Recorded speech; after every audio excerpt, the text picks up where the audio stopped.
Hey, my name is Liam. Imagine trusting the person you vowed to spend your life with, only to realize every kiss, every smile, every "I love you" was a carefully wrapped lie. I wasn't just fighting for myself, I was fighting for my kids. And when the truth finally came out, it didn't just shatter one marriage. It burned two families to the ground. It was the early 2000s. I was a young father with two kids, one 4, the other 6. Life wasn't glamorous, but it was ours. My wife worked part-time, I worked full-time, and together we were supposed to be building a future. But little cracks started to appear. My kids are honest, brutally honest. They started casually mentioning spending time at their grandparents' place. Now, that wouldn't be strange, except her parents lived a 90-minute drive away. And suddenly it was happening 2-3 times a week. That's a lot of gas, a lot of miles, and a lot of hours unaccounted for. When I asked my wife about it, she brushed it off. Oh, they love being there. It gives me a break.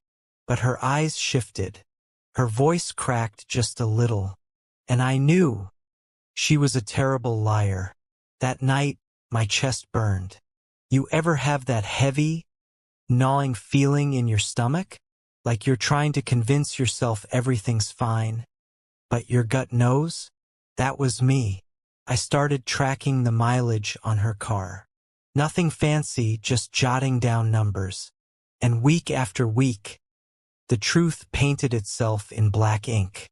An extra 400 miles. Every week. My suspicions weren't paranoia, they were math. Then, fate handed me the key. Literally. One afternoon, I sat down at the family computer. And there it was.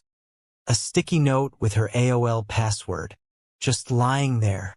Practically daring me. I wish I could say I resisted. But I didn't. My hands shook as I typed it in. Heart pounding so loud I could hear it. And then her inbox. And with it, the truth. Emails with her college best friend. Casual, giggling confessions. How she was regularly sleeping with her high school ex-boyfriend. How she laughed at his wife, mocking her for getting fat after kids. I felt like someone had driven a knife straight into my ribs. My throat went dry. But even through the rage, the humiliation, I printed every single email. Evidence. Proof. Because I wasn't going to be my parents. I wasn't going to let infidelity poison my kids' childhood the way it had poisoned mine. But I needed more. I needed details. So I called a friend, a cop, and he referred me to a private investigator. Let's call him Ron. Ron was sharp. No nonsense. I paid his retainer, handed over the emails, and waited. Days later, his report landed in my hands. Dates, times, photos. My wife dropping the kids at her parents', sneaking off to meet this guy for lunch, then vanishing into a cheap motel for hours. Then, like nothing had happened, she'd pick up our kids and come home, smiling, lying, pretending. My hands trembled as I flipped through the photos. But beneath the rage, there was clarity. This was the breaking point. I called a lawyer. But I wasn't done yet. Who was this guy? Who was she throwing our family away for? Ron dug deeper. His name? Bob. Married. 3 kids. VP of sales at his father-in-law's company. His whole life built on family, trust, and connections. And I had the match that could burn it all down. Here's how it went down. Step 1. I had my lawyer draw up divorce papers. Clean. Professional. No screaming matches. Just business. Step 2, timing. On the exact same day my wife was served, at her workplace no less, Ron paid a little visit to Bob's wife. He handed her the full dossier. Photos, times, places, everything. Her reaction, let's just say, shock turned to steel. My wife's affair? It didn't change much in our divorce settlement. But for Bob, his world imploded. His wife cleaned out their joint bank account, took the kids, left, and when her father, Bob's boss, the man who owned the company, found out, Bob was fired, instantly, and since the house they lived in belonged to her parents, he was evicted too. It only got worse. Their divorce turned ugly. Public records showed restraining orders, criminal charges, even jail time. At one point, he showed up at the house screaming.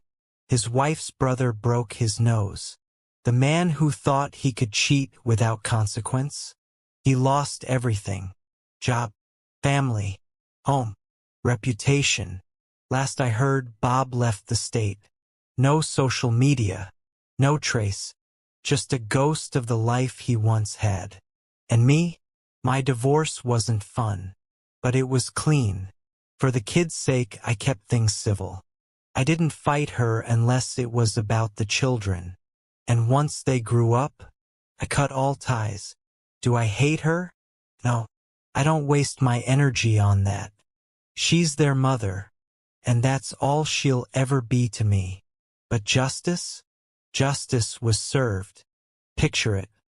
My wife blindsided at work with divorce papers in hand, and across town, Bob's perfect little world crumbling the exact same day. One betrayal, 2 households destroyed. Except one of us walked away stronger. And I'll be honest, I slept like a baby that night. Cheating doesn't just happen. It's a choice. A selfish, cowardly choice. And when you build your happiness on someone else's pain, don't be surprised when karma comes knocking louder than you ever expected. If this story gave you chills, smash that like button. Drop a comment. What would you have done in my shoes? And if you love stories where karma does her job, make sure to subscribe, because I've got plenty more where this came from.